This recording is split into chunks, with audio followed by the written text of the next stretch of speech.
It all started with what was supposed to be a simple 2-minute bathroom break.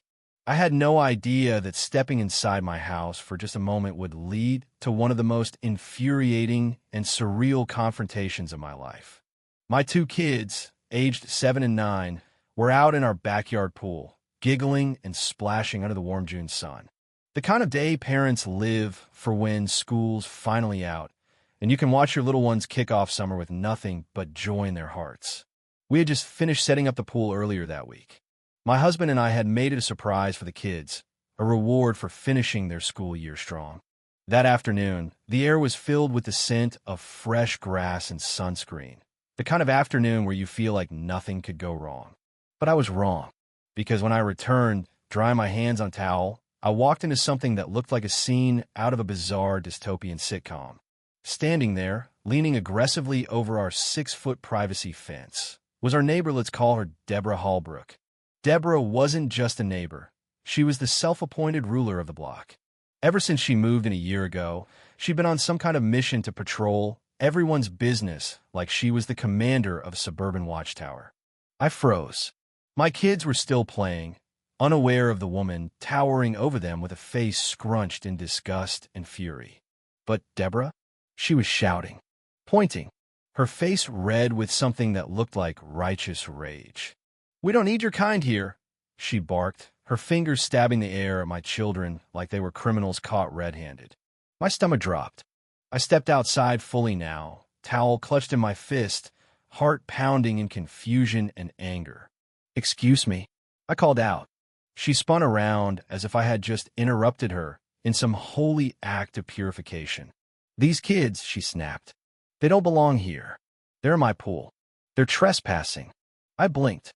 "Your pool," I echoed, nearly laughing from how ridiculous it sounded. "This is our backyard. That's my pool. And those are my kids." But Deborah wasn't interested in reason. She wasn't interested in facts. She was on a Miss Iona mission fueled by prejudice and entitlement. And when those two things mix, you get people like her, dangerous in the way only someone who believes they're always right can be. Ignoring me completely, she whipped out her phone and dialed 911. "Yes," she said with theatrical urgency. "There are intruders in my neighborhood. They're swimming in a private pool that's not theirs. Send someone immediately."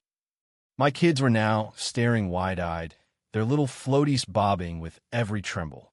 I ran over, crouched beside them, and whispered, "It's okay. Mommy's here. Just stay in the water."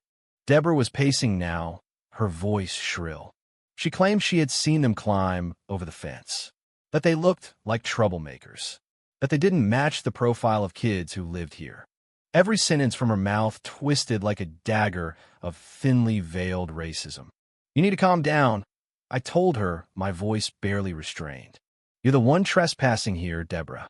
You're the one yelling at kids in someone else's backyard." But she didn't stop. She raised her voice further, drawing the attention of another neighbor a few houses down.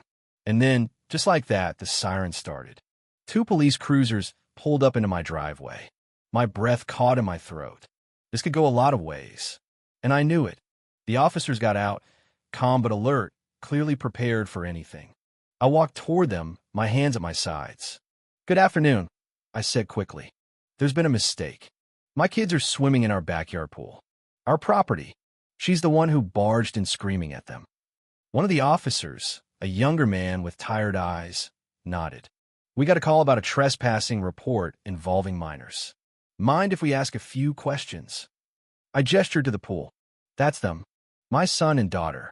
We've lived here for 3 years. Deborah's the one who just moved in last year." At that moment, Deborah marched forward, her phone still in hand. "Arrest them," she demanded. "They're dangerous. They don't belong in this neighborhood." The taller officer turned toward her. "Ma'am, we're just trying to understand the situation. Are you saying those children don't live here?"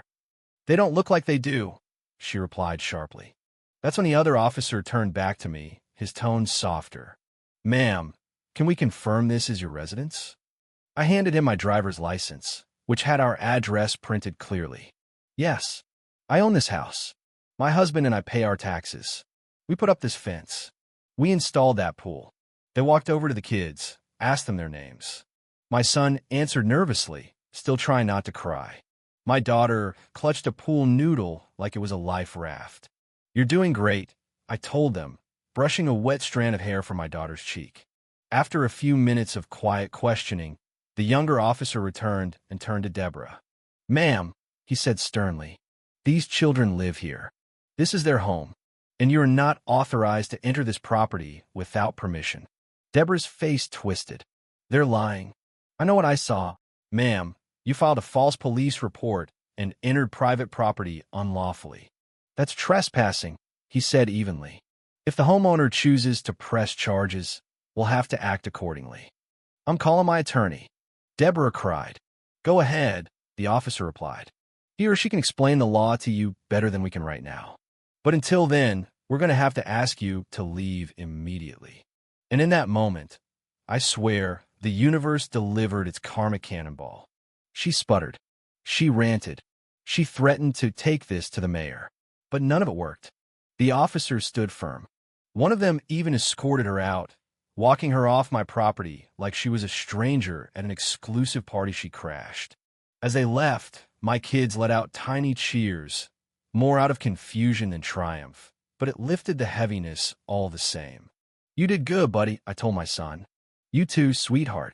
And we hugged right there by the edge of the pool, the scent of chlorine and summer surrounding us again.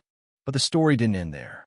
The very next morning, I got a notification about a community meeting scheduled and haste organized by none other than Deborah herself. The topic? Safety and accountability in our neighborhood. I nearly laughed out loud, but then I decided, I'm going. When I arrived, the rec center was buzzing. Turns out, word had spread quickly. People had heard her side, but more importantly, they had also heard mine. She stood up front, pacing like she was giving a TED Talk. We must protect our neighborhoods from threats, she declared, even if they come dressed as innocent children. The silence that followed was deafening. Then one by one, my neighbors rose, and every single one of them stood in solidarity with my family. Deborah, you crossed the line, said Mr. Thompson, who lived across the street. Those kids are the sweetest children I've met. You owe their mother an apology. Another added, you didn't protect the neighborhood. You endangered it with hate and false assumptions. The room shifted. The balance of power teetered, and then fell. Finally, when it was my turn to speak, I stood with purpose. I'm not here for revenge, I said. I'm here for accountability.